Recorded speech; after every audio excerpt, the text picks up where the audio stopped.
Ilang dekada nang naninirahan ang pamilya ni Pongpong sa baryo ng Pulo. Matagal na silang nakatira sa sentro, kaya alam na nila ang mga kalakaran at batas dito. Ayon sa kanya, na sa taong ito, kokonti pa lamang ang mga taong naninirahan sa lugar. Marami sa mga taga roon ang sabay-sabay na lumikas magmula noong sumiklab ang gera. At sa kasamaang palad, marami sa mga tubo rito ang hindi na nakabalik pa. Kaya naman kahit matagal nang nangyari ang digmaan, medyo hindi pa rin gaanong umuusbong ang baryo. Dagdag pa niya na, maliban sa pagsasaka, nabubuhay lang sila noon sa mga kalakal na nabibili nila mula sa mga manlalakong dumarating. Ito ang naging daan para kahit papaano gumaan ang kanilang buhay. Gayunpaman sa kabila nito, nanatili pa ring payak at mahirap ang kanilang pamumuhay. Ayon sa kanya na, ang lugar nila noon ang isa sa mga hindi pinupuntahan ng mga karatig lugar. Bukod sa makikita mo roon ang definisyon ng kahirapan, marami ka ring maririnig na kwento na hindi kaaya-ayang pakinggan. Sabi-sabay ng mga matatanda sa kanila, nag-ugat lang ang lahat ng istorya noong panahon ng unang gera. Ayon sa kanilang ama, naging taguan ng mga aswang at mambabarang ang kanilang lugar. Malimit kasi ito ang pinapatay ng mga dayuhan dahil sa paniniwalang pinag-uugatan ito ng malas. Marami ang namatay noong mga nilalang, ngunit marami rin ang nakaligtas. Pero yung mga nakaligtas sa laban, sinasabing hindi mga ordinaryong nilalang. Dahil sila ang mas nagtatangan ng mataas na kapangyarihan. Marami ang sumubok na pabagsakin ng mga ito, pero lahat yun hindi nagtagumpay. At sa paglipas ng mga araw at buwan, ang baryo ng Polo ang sinasabing naging imbakan ng labi ng mga namatay na kawal. Karamihan sa mga naitambak roon, hindi na natuntun pa dahil ayon sa mga matatanda, kinain ito ng mga nilalang. Dagdag pa ng mga ito na, merong isang pamilya ng mga aswang noon sa kanilang lugar na sinasabing hindi lang kumakain ng laman, bagkus pati na rin ang buto ng tao. Ika nga nila, na kapag biktima ka nito, literal na maglalaho ka na parang bula. Walang kahit na anong bakas, ultimo kasuotan. Ngunit ang nasabing nilalang ay matagal nang nakalimutan ng mga taga-baryo. Pawang mga albularyo na lang din ang nakakaalam sa kanila, lalo na sa kanilang mga pangalan. Magmula noong narinig ni Pongpong ang tungkol dito, ilang beses niyang sinubukang hanapin ang mga nilalang. Hindi dahil sa gusto niyang mapatunayan ang kanilang pag-iral, bagkus ay hangad niya na malaman pa ang iba nitong mga kakayahan. Hindi man kasi sa pagmamayabang pero sabi-sabi noon ng tatay niya na nagmula ang kanilang angkan sa pamilya ng mga aswang. Kahit malayong-malayo sila rito, di malabong may namumutawi pa ring dugo ng mga ito sa kanilang sistema. Bagay na naging daan upang magkaroon siya ng lakas ng loob para magsaliksik sa mga nilalang na nakaligtas noong panahon ng gera. At sa loob ng ilang taong paghahanap, nanatili siyang bigo. Kung saan-saan na rin siya tumungo pero sadyang wala pa ring balita sa mga ito. Hindi naglaon, ilang buwan nang lumipas pagsapit ng taong ito, may nasagap siyang balita ukol sa tirahan umano ng mga nilalang na hindi nalalayo sa kanilang lugar. Nang marinig niya ang tungkol dito, agad niya itong ipinagbigay alam sa kanyang ama. Inakala niya kasi na susuportahan siya nito sa mga gagawin niya, pero nang marinig nito ang tungkol sa kanyang plano, walang pagdadalawang isip itong tumutol sa kanyang gustong mangyari. Anak, mas mabuti pang pagtunan mo na lang ng pansin ang ating hanap buhay. Hayaan mong mga yan, dahil wala naman niyang maiaambag sa pagkain natin sa araw-araw. Sana ito na ang huling pagkakataon na makakarinig ako ng tungkol sa kanila. Ay, kung alam ko lang na ganito ang kalalabasan ng mga pagkwento ko sa iyo, hindi ko na sana ginawa. Nang marinig naman niya ang sinabi nito, napatawa lang naman siya habang sumasagot ng, "Eh di tay, Samahan niyo na lang ako para tumigil na ako. Kasi kung mapapatunayan nating wala sila sa lugar na yon, iisipin kong kasinungalingan ng tungkol sa kanila. Pagkasambit niya ng mga kataga, inakala niya na papabor dito ang tatay niya. Pero laking gulat na lamang niya nang bigla siya nitong nilapitan at tinitigan ng mata sa mata. Makinig ka, anak. Totoo sila. Kaya huwag na huwag mo silang gagawing biro o katatawanan. Maaring tayong dalawa lang ngayon ang nandirito.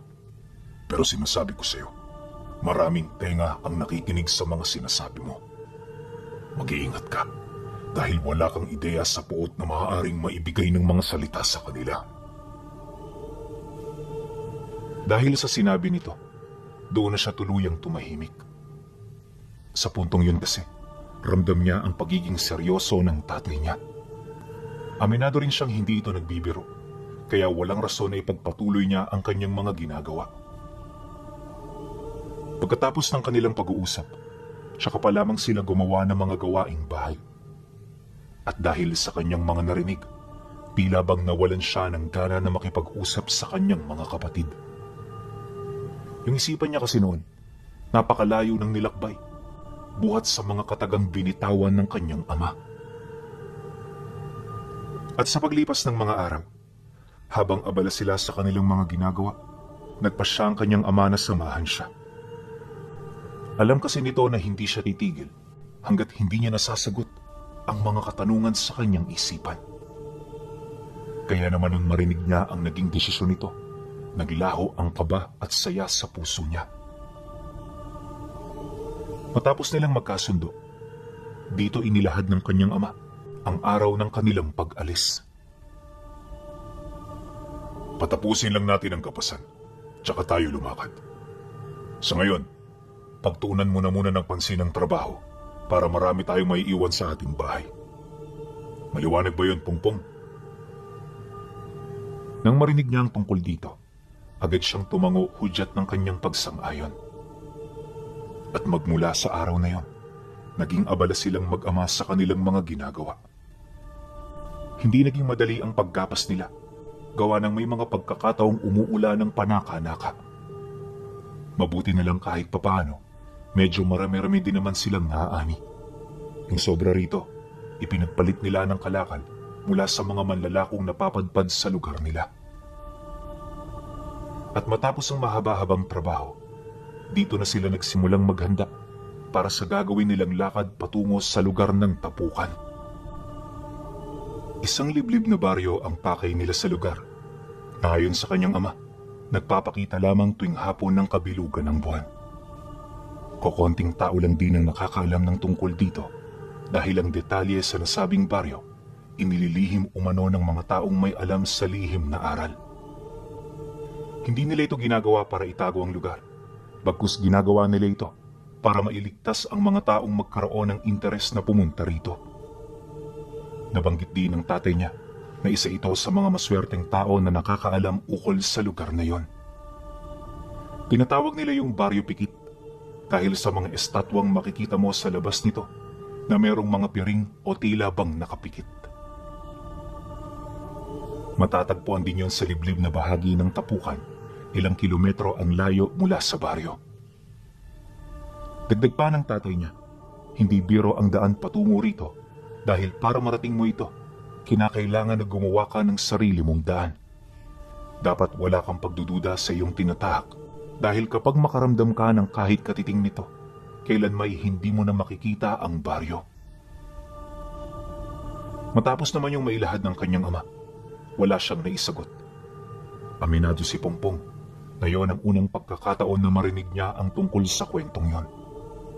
Naniniwala rin siyang isa ito sa mga istoryang pinakatago-tago ng kanyang ama, magmula nung ito ay bata pa. Ilang araw ang lumipas, ramdam na niya na malapit na silang umalis. Nakakakabama na ito ay isipin, paunti-unti sinusubukan niyang ihanda ang kanyang sarili.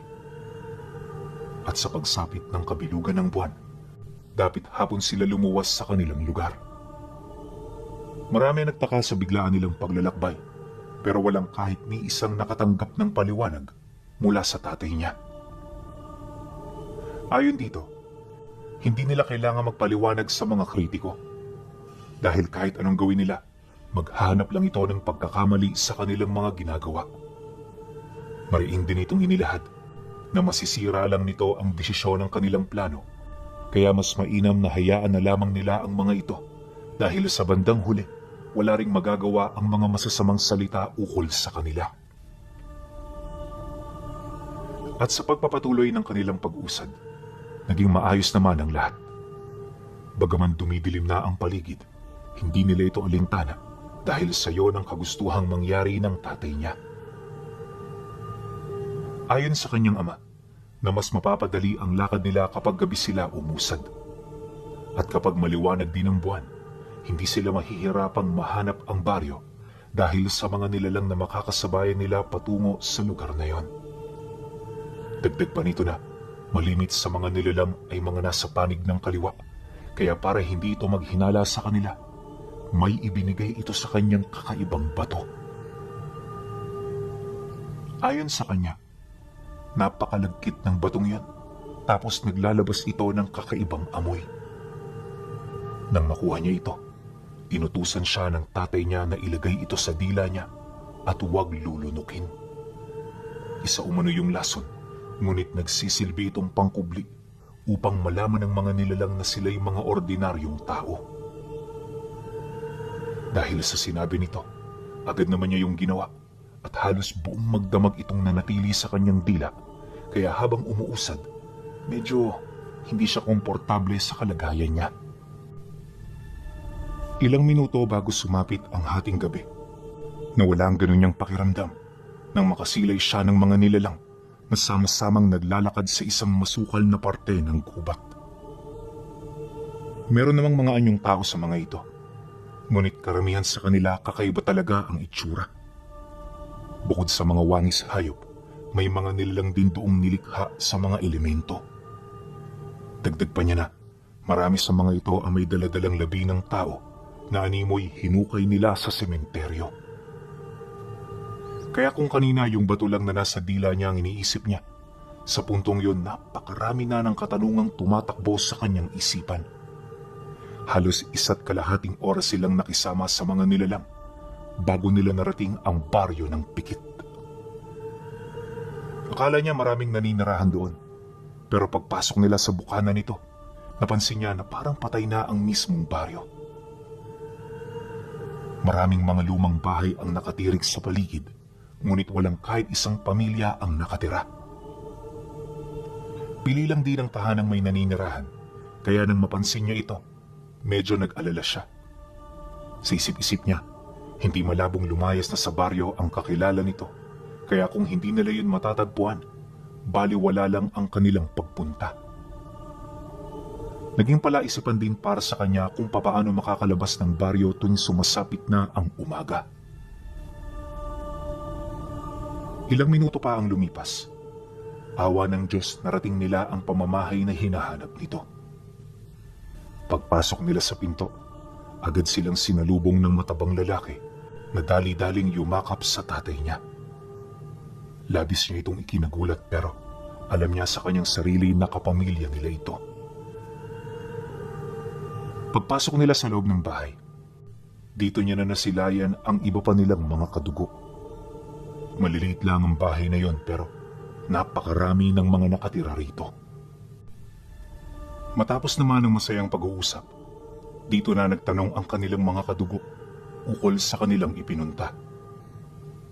Pagkarinig naman nila sa sinabi nito, agad naman niyang napansin ang tila bang pagiging seryoso ng lahat. Para bang inaasahan na ng mga ito na merong maganda-gandang rason kung bakit sila napadpad sa lugar na yon. Nang masipat naman yun ang tatay niya, hindi ito nagdalawang isip na magsalita. Totoo lang din ang mga sinabi nito, kaya naman habang nagsasalaysay yun sa harapan ng kanilang mga kadugo, wala siyang ibang naramdaman kundi ang takot at matinding pagkabahala. Aminado kasi siya na siya ang rason kung bakit nakarating sila sa lugar na yon. At anuman ang sasabihin ng kanilang kamag-anak, paniguradong meron itong epekto sa kanya. Mabuti na lang, nang malaman na ng lahat ang nais niya, marami sa mga ito ang nakaunawa. Wala ring kumontra, kaya kahit papaano medyo napanatag ang loob niya. Matapos ang nangyaring usapan, dito niya narinig ang wika ng isa sa mga kadugo nilang aswang. Ayon dito, totoo na umiiral pa ang mga nilalang na yon, subalit hindi nila ito madalas gampalain. Nilalayuan din nila ang mga ito, kaya naman kahit magkakasama sila sa baryo, wala silang ideya kung ilan ang bilang ng pamilyang kinakaaniban ng mga ito. Wala rin silang kakayahang makipag-usap dito, ngunit meron silang kakilala na makakagawa ng bagay na yon. At para mapasunod nila ito sa nais nilang mangyari, kailangan nilang magbigay ng alay. Dahil sa sinabi nito, agad silang napatanong kung ano ang alay na ibig nitong makuha.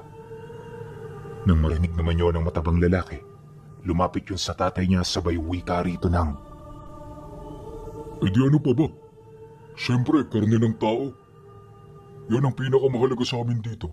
Kaya kung yan ang iaalay ninyo, mapapasunod nyo ito sa ibig ninyong mangyari. Pero kung wala naman kayong may iaalay, aba, mas mainam na bumalik na lang kayo. Dahil kung kami lang, hindi nyo talaga kami maaasahan." Nang marinig yon ng tatay niya, bigla itong napatahimik. Isip ito ng isip kung sino ang iaalay nila. Hanggang sa sumagi sa isipan nito, yung katrabaho nilang palagi nitong nakakaaway. Wala na silang mapagpipilian noong mga sandaling yon, kaya ang tatay niya nagtuturo na ng mga tao. Pagkarinig naman dito ng kausap nila, mariin itong pinaalalahanan na mag-ingat sa kanilang mga sinasabi dahil sa sandali na marinig ito ng nilalang, hindi ito magdadalawang isip na dukutin ang kanilang itinuro.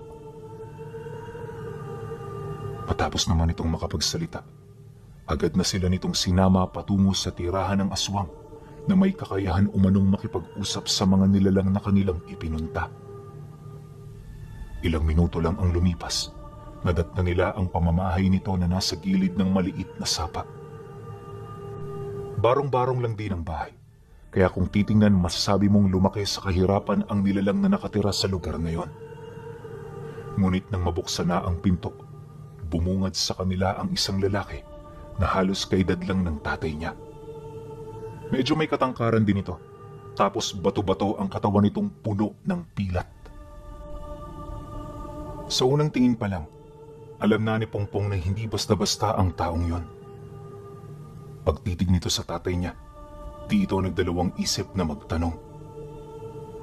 Kaya naman nang marinig nila ang sinabi nito, agad nilang inilahad ang kanilang pakay. Walang pagdadalawang isip ding sinabi ng tatay niya ang tungkol sa taong iaalay nila sa oras na sumang-ayon nito sa ibig nilang sabihin. Nang marinig naman yon ng nilalang, napangisi lamang ito habang sumasagot sa kanila ng, "Ganun pa. Batid kong pumunta kayo ng nakahanda. Sige, pagbibigyan ko kayo." Matapos nitong makapagwika, muli itong pumasok sa loob ng bahay. At nung makalabas na ito, napansin nila na nakasuot na ito ng balabal na ginawa mula sa balat ng patay na hayop. Ilang kilometro ang layo mula sa Baryo Pikit. Dito bumungad sa kanila ang dalawang malalaking bahay na nakatirik sa mismong katawan ng mga nagsisilakihang puno. Matataas din ang bakod sa paligid nito, kaya ang tanging paraan lang para makapasok ay ang dumaan sa entradang pinto. Pagsilay naman ng mga bantay sa kanilang kasama, dali-dali nila itong pinapasok maliban sa kanila. Halos 2 oras din sila ritong naghihintay bago ito lumabas, kasama ng isang binatang hindi naman nalalayo ang edad sa kanya. Ayon sa lalaki, ang panauhing naroon sa kanilang harapan ang tagapagsalita ng pamilya. Ito rin ang magdidikta kung hangad pa ba nitong ipagpatuloy ang ugnayan sa kanila o puputulin na nito sa pamamagitan ng maikling pag-uusap lamang. Nang marinig naman ni Pongpong ang tungkol dito, hindi na siya natakot ilahad ang lahat ng bagay na gusto niyang malaman. Harap-harapan din siyang humingi ng patunay, kaya naman nang marinig ito ng binatilyo, tila bang naintriga ito. Ayon dito, Ngayon ang kauna-unahang pagkakataon na meron itong nakausap na nilalang na hindi man lang nakaramdam ng takot sa kanya. Dagdag pa nito na nagugustuhan ito ang ugali niya, kaya naman makakaasa siya na hindi pa rito magtatapos ang kanilang ugnayan. Pagkatapos nitong makapagsalita, inutusan nito ang lalaking sumama sa kanila na kumuha ng malaking piraso ng karne sa loob ng bahay. Nang marinig naman ito ang sinabi ng nilalang, dali-dali naman yung sumunod at sa loob lamang ng ilang segundo, nakabalik na ito bitbit ang kalahating katawan ng labi na kakakuha lang nila noong mismong gabi. Paghawak dito ng binatilyo, harap-harapan nitong ninasab ang karne hanggang sa madurog na nito ang lahat ng butong nakakapit dito. Matapos nun, nakapagtatakang parang gutom pa ito. Nagpapakuha pa kasi yun ng pagkain sa lalaki, ngunit hindi na ito sumunod. Gawa ng yun lang ang pinahintulutang ibigay nung ama nito. Kaya naman nang marinig ito ng nilalang, minabuti naman itong manahimik na lang. At sa pagpapatuloy ng kanilang pag-uusap, mariin itong inilahad sa kanya na gusto nitong makita ang buhay na tinatamasa nila. Nanindigan din ito na siya ang sasama sa kanila pabalik ng baryo para kunin ang alay na ibinigay nila sa utusan nito. Bagay na naging daan upang hindi yung tutulan nung una nilang nakausap. Makalipas pa ang ilang minuto, doon na nagtapos ang kanilang usapan. Base sa sinabi ng binata, kailangan nila magtagal sa baryo ng 3 pang gabi upang makasama ito. Wala naman silang magagawa kundi sumunod, kaya kahit labag sa kanilang loob, nagtiyaga silang maghintay. Alam kasi ng tatay niya na magagalit yun sa kanila sa oras na umalis sila ng walang paalam. At kapag gano'n ang nangyari, paniguradong katapusan na ng kanilang pamilya. Lumipas ang mga gabi, dito niya naranasan ang mga kakaibang pangyayari na habang buhay niyang maaalala. Ayon sa kanya, tuwing papalubog na ang araw, may mga nakikita na siyang taga-baryo na pumapahid ng malapot na putik sa kanilang mga katawan. At sa sandaling binalot na ng kadiliman ng paligid, dahan-dahan na itong mag-iiba ng anyo hanggang sa tubuan na iyon ng malalapad na mga pakpak. Pagkatapos nun, ilang oras lang ang kanilang hihintayin bago dumagsa ang mga biktimang nahuli ng mga ito. At bawat isa sa mga taong sapilitang kinakaladkad papasok ng baryo, halos mamatay-matay na sa kakasigaw. Marami ring porsyento sa kanila ang pinapatay sa kalsada dahil sa naaalibadbara ng mga nilalang sa kanilang mga sigaw at pagmamakaawa. At sa sandali namang malapit nang sumapit ang hating gabi, kapansin-pansin ang pagiging abala ng nakararami. Ayon sa kanya, gabi-gabing nagkakaroon ng salo-salo sa lugar na yon. Dito na rin niya nakita kung papaano paamuhin ng mga aswang ang mga sigbing na bibitag nila sa gubat. Sa oras na makuha na nila ang tiwala nito, 1 buong linggo nila itong kinukulong at hindi pinapakain. Yun naman ang paraan upang maging matapat sa kanila ang mga nilalang. Nalaman din niya na maliban sa mga aswang na umaalis sa baryo tuwing gabi, marami rin pala yung mga galamay sa mga lugar na kanilang pinupuntahan, na siya namang pangunahing dahilan kung bakit hindi na ito nahihirapan na makakuha ng kanilang mga pagkain. Dumaan ang 3 araw, umalis na silang 3. Bandang madaling araw na rin ang makarating sila ng bahay, kaya wala gaanong naghinala sa kanila. Ngunit habang tumatagal ang pananatili ng binatilyo, may mga taga-baryo na noong nakakatunog sa pag-iral nito. Marami ang kumwestiyon sa pagkakakilanlan ng binata, ngunit nagawa nila itong masagot. Gumamit ninyo ng mahika, kaya naman sa lalong madaling panahon, nilayuan na sila ng mga taong nagdududa rito. Nang mapagtanto naman yun nila Pongpong, dito niya na itinuro ang bahay ng taong inilahad nila na magiging alay sa lalaking tumulong sa kanila. Pagkarinig naman ito sa kanyang sinabi, hindi ito nagdalawang isip na tumuruan. At sa loob lamang ng 1 gabi, nakuha ito ng binatilyo na walang kahit na anong galos sa katawan. Dali-dali rin niya yung ibinalik sa Baryo Pikit, alinsunod sa pangako nilang mag-ama. Pagkatapos nun, bumalik ito sa kanila para manirahan pa ng 1 buwan. At habang tumatagal ang kanilang pagsasama, dito niya unti-unting nakikilala ang nilalang. Ayon dito, marami ang rason kung bakit nagdesisyon itong manirahan sa kanila. Una, hangad nito na mabuhay ng payapa at maramdaman ang pagmamahal ng mga ordinaryong taong malapit sa kanilang lugar. Ikalawa, sawang-sawa na ito sa patayang gabi-gabi nitong nakikita, kaya kahit 1 buwan, nais nitong maranasan ang kagandahan ng tahimik at mapayapang pamumuhay. Dagdag pa ng nilalang na tama ang desisyon nitong sumama sa kanila, gawa ng habang lumalalim ang kanilang samahan, mas napapatunayan nito na meron nga silang busilak na kalooban. Mariin din itong inilahad na habang buhay niya itong maaalala at ipagpapasalamat. Nang marinig naman niya ang sinabi nito, mas lalo siyang ginanahan na ito ay tulungan. At sa pagdaan ng mga araw, kung saan-saang lugar na sila pumunta, magkasamang tumawa, nagsaya, at nakihalubilo sa mga taong alam niyang mapagkakatiwalaan. Dahil dito, labis na nag-iba ang pananaw ng nilalang sa buhay.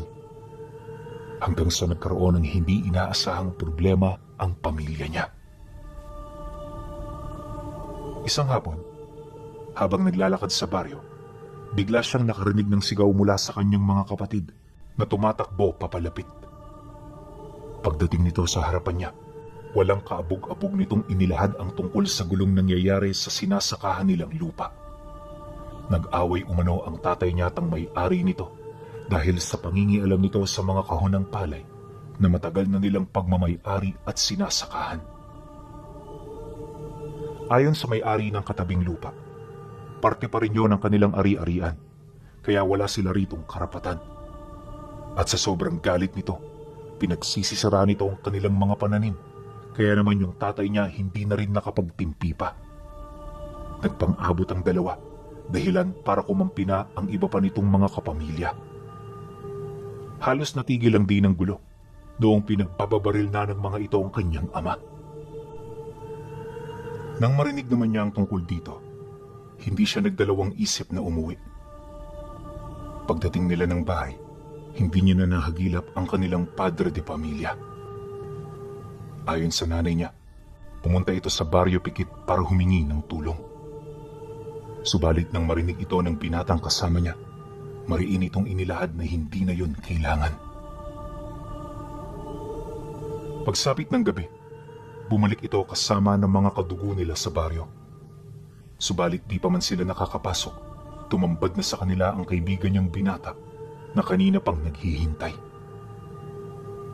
Pagsilay naman dito ng mga kadugo nila, wala naman yung nagawa kundi ang manahimik habang matyagang naghihintay sa kung anuman ang ibig nitong iparating. Maya-maya pa, dito na inilahad ng nilalang ang kagustuhan nitong kumilos para ipaghigante ang pamilya nila. Nangako rin yun na sa paglalim ng gabi, ihaharap nito sa kanila ang mga taong sangkot sa nangyaring gulo. Walang takot din itong inilahad na idadamay nito ang kahit na sino na maglalakas loob na makisangkot sa mga nangyayaring gulo. Matapos yung mailahad ng nilalang, agad na yung umalis. Halos ilang oras ding natahimik ang kanilang tahanan hanggang sa bumalik na ito. Bitbit ang may-ari ng lupang sinasakahan nila, kasama ang 2 nitong kapatid at 3 anak na lalaki. Isa-isa yung pinakawalan sa kanilang harapan upang magkaroon ng linaw ang kanilang mga naging hidwaan. Ngunit sa halip na makipag-usap ito ng maayos, tila bang mas tumaas palalo ang galit nito. Kung ano-ano na rin ang pinagsasabi nito sa kanila, hanggang sa hindi na nakapagtimpi ang kaibigan niya. At bago pa man mamalayan ng lalaki ang mga nangyayari, huli na ang lahat. Pagsilay nito sa kanyang braso, nakita na lamang nito na unti-unti nang naaagnas ang laman niya. Sinubukan niya itong pigilan pero sa patuloy na pag-oorasyon ng binatilyo, wala na rin yung nagawa hanggang sa tuluyan na itong maabo.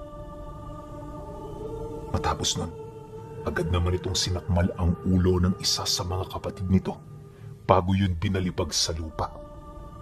At ang mga natira naman, muli niya itong tinalian, sabay utos sa kadugo ng kanilang kapamilya para madala yon sa baryo nila. Dahil sa pangyayari, kahit sila Pongpong ay hindi na nakaimik pa. Ayon sa kanya, sobrang nakakapangilabot ang ganoong tagpo. Sa puntong, kahit hindi ito nagpamalas ng iba pang mga abilidad, nasindak nito ng husto ang kanilang mga kaluluwa. At magmula sa araw na yon, dito nila napatunayan ang pag-iral ng ganoong uri ng nilalang. Dagdag pa niya na, kapag may mga problema siya, yon ang demonyong nilalapitan niya. Ito ang nagre-resolba ng lahat, lalo na kung ang problema ay patungkol sa mga taong may lihim na galit sa kanila.